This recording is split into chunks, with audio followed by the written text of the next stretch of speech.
Kale kona hiyo na kuna kuchongwa.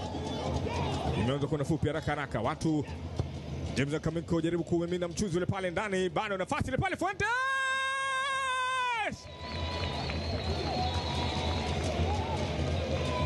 Merushwa ndani kule. Nafasi nzuri kabisa wanapata wana Levo scoreboard Jeshi la Kujenga Uchumi. Yule Neva Allen Kaboma ambaye aliwapo mateso Singida Black Stars. Leo tena moja. Jeshi la Kujenga Uchumi moja. Merushwa ndani kule. Nafasi nzuri kabisa wanapata wana Levo scoreboard Jeshi la Kujenga Uchumi. Tazama nafasi. Mreje mawasiliano kwa upande wa timu ya Azam, ndivyo hivyo naye. Angalia shughuli inavyokwenda, tayari kameacha mpira kwake Fred.